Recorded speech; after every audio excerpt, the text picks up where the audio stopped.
Right, we've talked about the rods, we talked about the reels, we talked about the line, but I want to get into the nitty gritties of what it's all what about. happens at the end tackle. Yeah. So for feeder, if you were using a feeder, and obviously in a match scenario you said you might use a feeder just to get some food out there or whatever. Most pleasure anglers would just go straight in with the feeder. Yeah. What's key about the feeder setup? Right. You mentioned size. You're saying about 30 gram, 20 gram. Well, the weight is to me is not as important as what everything else is, because it's straightforward for me. I just want one that goes to the bottom, and it doesn't move, and I can't move it. And I think with a light one, sometimes it moves. Right, but what about the actual size? Because I'm taking it you're not going to be wanting to put too much in the winter. It's in the winter. It's more important in the winter than it is the summer, because fish want to feed in the summer. Yeah. So I want a feeder as small as possible, little and often. I'd sooner it go in little and often than a lot of bait. For example, this is a medium-sized one. Yeah. Right. And I think when the fish are feeding, that's perfect. But in the winter, I think it's too big. Right, so you cut down on size. So I would just cut down on the size. But stay the same on weight. Or even don't put as much on the feeder. Right. For example, you can fill that up like that. Yeah. And fill it like that. You can fill it up. I ain't put it inside. So you've got a lot of bait on. Right. Like that. Or, see if it'll stick now. Because on our things, the deep, you can actually put a bit in. You don't have to put as much in, and you can go like that. Right, okay, and just half fill it. And just half fill it, like that. Now, before you all start shouting, these are our new nitro method feeders. Tom's actually got a green mould, which I tried to pinch earlier, because our moulds were actually red, but that was the prototype. It was prototype, that.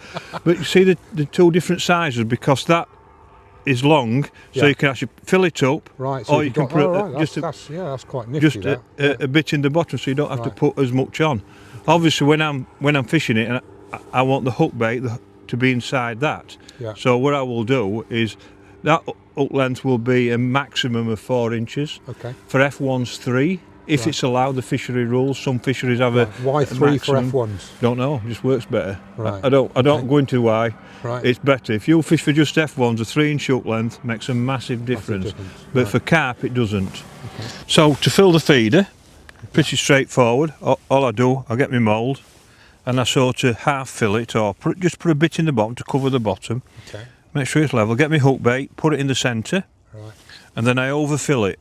I overfill the mould with extra pellets or ground bait. And the idea of that is now, because the 2 mils, I'm just going to put the feeder on the top, and I'm going to compress it as hard as I can.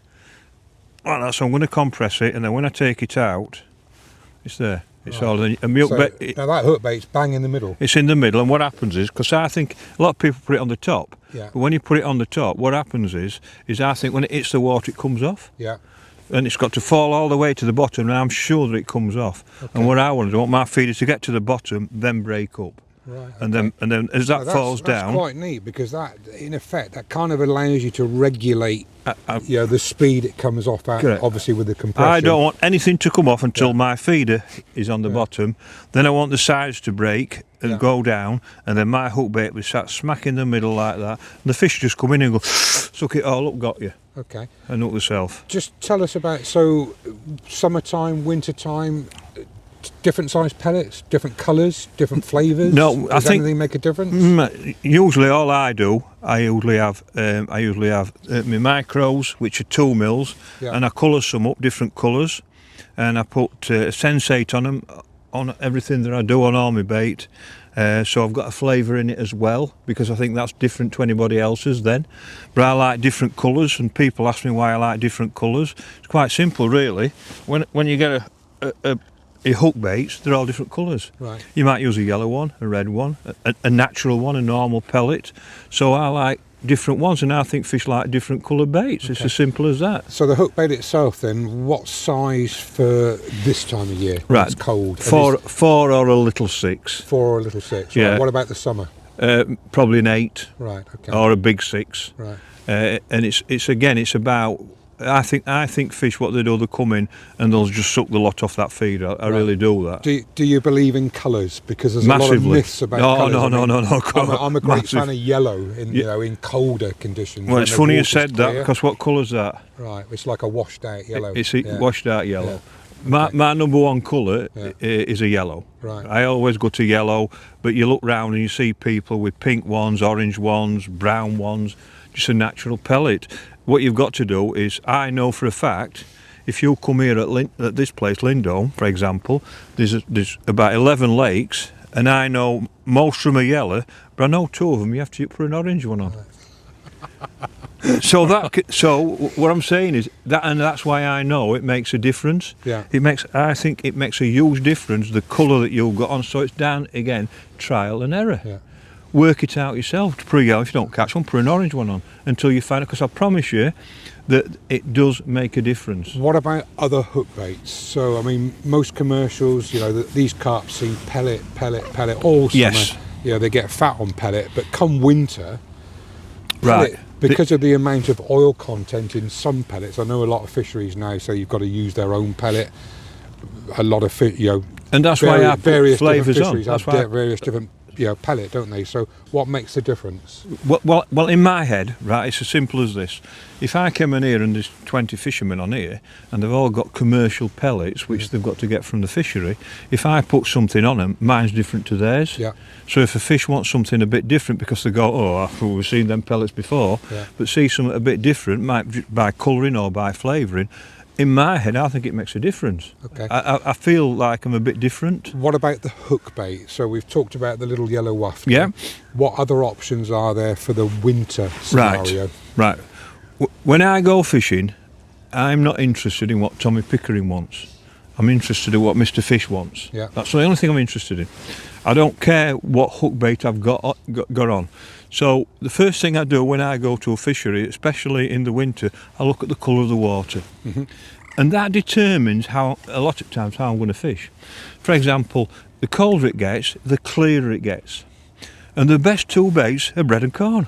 Right, because of the colour, white and yellow. I don't know what it is. Because one of the things I've always been amazed at is people talk about they go on a canal in the winter and they use dark ground baits. And the best bait is bread punch. Right. And it's white. It's white. Yeah. So for me, that defeats the point almost. We'll come on to bread in a minute, because I know bread possibly, and correct me if I'm wrong, plays a better role in the bomb scenario. Yeah. Yeah. But corn, I see a lot of corn piled in the summer months as well. Why does corn become a good winter bait as well? I've absolutely no idea. Is it the colour? I don't know. I don't care. Right. All I know is that's what catches the fish, and that's what I'm interested in. Because going back to a little point you made there, you're not interested in what Tommy wants. You're interested in what the fish want. I walk into a tackle shop and I'm confronted with like 659 different varieties of wafter in different sizes, and in a multitude of colours. And I see anglers on the bank with a side tray, and there must be 20 pots of different stuff on there. One of the things I've always been brought up with is I think the fish eat bread because they like bread. Yeah. I think they eat corn because they like corn. And I think they eat pellets because they like pellets. They eat luncheon meat because they like luncheon meat. And it's as simple as that in my book. So, but all I know is that when they like it, it goes down to the condition. So the clearer it is, it'll probably be bread and corn. Because meat as an example, I mean, in the winter, surely that solidifies and becomes a lot harder. No idea. It doesn't exude as much of the oils that it would do in the summer. Well, a lot of fisheries ban it, so it's a bait I don't use a lot. But I think that meat has always been a good bait in spring and autumn. Yeah. And I think it's always been a good bait for that. But I never worry about what bait it is. I worry about what the fish want. Yeah. And that's so. But I think they eat bread because they like bread. They eat corn because they like corn, and it's as simple as that, really. And if that's what they want, that's what I'll give them. Okay. And I try not to I'm not a complicated fisherman. Sometimes you go on a venue and it's a yellow pellet. Sometimes it's a pink one. I don't care. I just want to catch them. Okay. Right. We'll let you get this one out, and then we'll have a look at this bomb set. Look at this though. Yeah. Look at that. That's a typical. Look at that. That's a £3 F1. That. I mean, how beautiful are they? I mean, how can you can never get fed up of catching them, can you? No. And again, for a lot of people, you know, contemplating putting the rods away for the winter, a lot of fisheries have these immense stocks of F1s now that, you know, give sport all through the winter. Often when something else, you know, when you can't catch carp, for example, F1s will just feed away, won't And they? this is what you've got to do when you come to a fishery, or even when you don't want to go. If you think, oh, I don't know whether it be cold, I won't catch you, you speak to the people at the fishery. They want you to come back again, so they'll tell you where to go, where the fish are. Yeah. I've had some cracking days in the winter on fisheries when there's not been that many people around. I've done exactly what you've said. I've gone to the fishery office, bought my ticket, spoken to the chap behind the counter, and he's got go to peg 52 on that lake. Yeah, and I've bagged up. And that's fishery management, isn't it? Oh yeah. But one of the things I love, I'd sooner catch £30 on a cold winter's day than £200 in summer every time, every day. Yeah, it's bigger achievement in my book. Well, I just enjoy. I think you got to think about it more. So my bomb setup is pretty straightforward. Most of with a feeder or with a bomb, in most fisheries I go to, it's got to be free running, that. But I prefer that anyway. I wouldn't have it fixed even if I could. I prefer it free running. And that goes on to a quick change bead, which protects it when it bounces up and down, which I think one of the best little inventions ever. That. Okay. Now I'm just looking. Now this is inline. That's inline, yeah. So why? I mean, what I see a lot on commercial fisheries. Just let me dig one out of my old tackle box here. Is this style of bomb? Yeah. So just. Yeah, just like an old style Ardley bomb. Yeah, like an old style Archie bomb, where I see that free running on a little swivel. Yeah. Why inline as opposed to something like that? Because you never ever get a tandle like that ever. Right, You never get a tandle.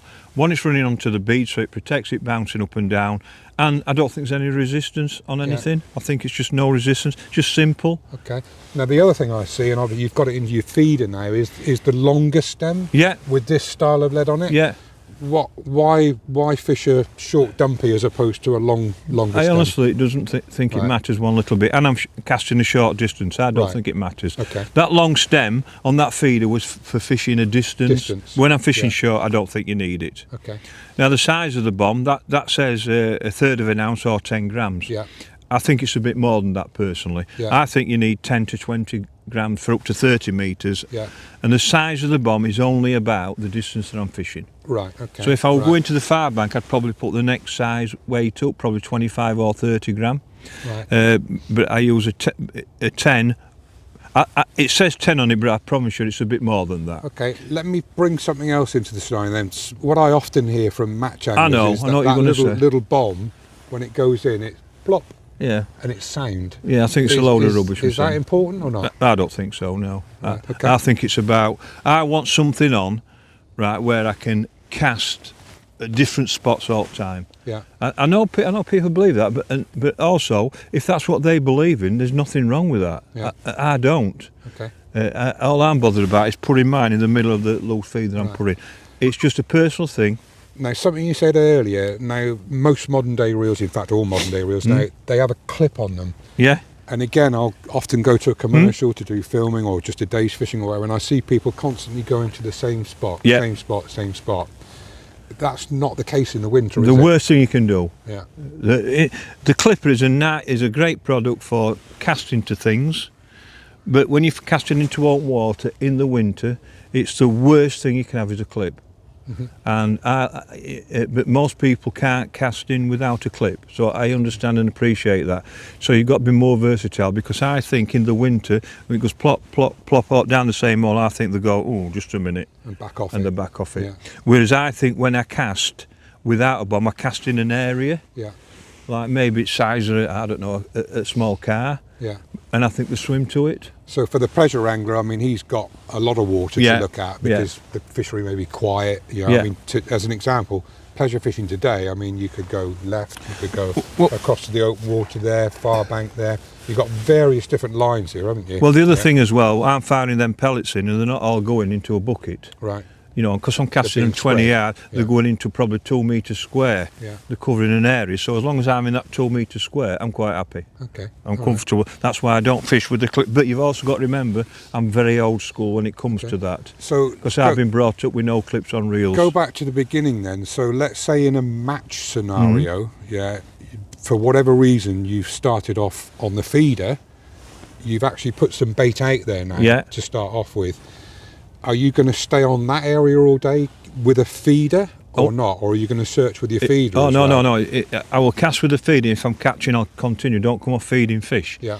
But if I'm not getting bites, and when I'm firing the pellets over my feeder, if I'm going in my tips, giving it that when they hit the water, it tells me that the fish are coming to the loose feed. So then I'll pick my bomb because it will probably be quicker. Right, okay, right. And then what we've got to do is there's two things that are really important now. Yeah. One is the catapult, which I'll keep going back to. Feed in a second, And that. Right, the length of the hook length, is which massive. is going to be my next question. I don't want to tell you this. This is a secret. Well, tell me I'm wrong here, but I'm not telling my you. winter fishing on the bomb. That is massive. My winter fishing on the bomb, I'm like this. You'll keep doing it. Can you tell everybody to keep doing that? I'm doing that for. I fish a lot of bread in the winter, so I'm doing that because I want to try and get that slower drop. Yeah. And I feel with a short hook link, obviously bomb goes in, and that gets dragged down pretty quickly.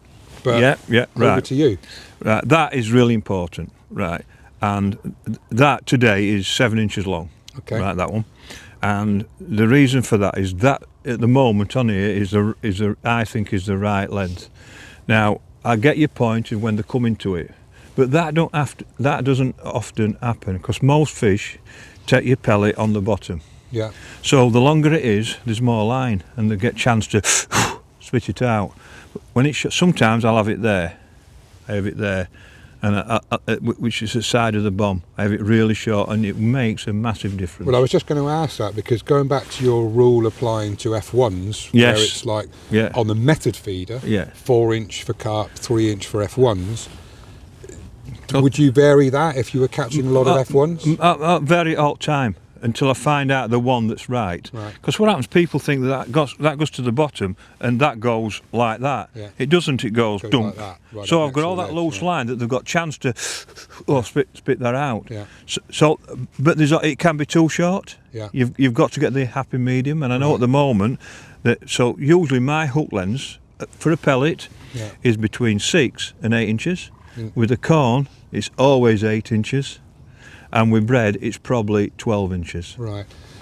Just going back again to this hook link scenario and the way it falls, would you not move that bomb to straighten the hook link? I'm going to ask because I see it happen. No, never. Never. I never mulch bomb, I never mulch feeder. Right, okay. Because you see people do that. They'll cast out and then they're sat there and they're doing that on the handle and the tip's doing that, but they're dragging it back towards But they them. see fishing differently to me. Right.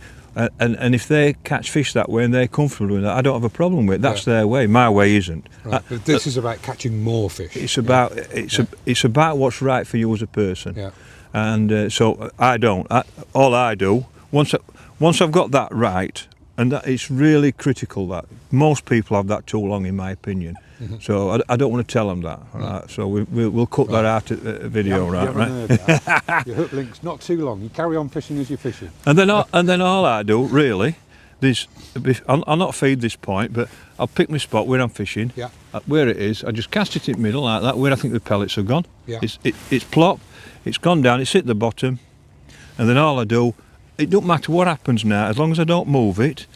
I know when I get a bite, I just wait and sink the line. Just take my time.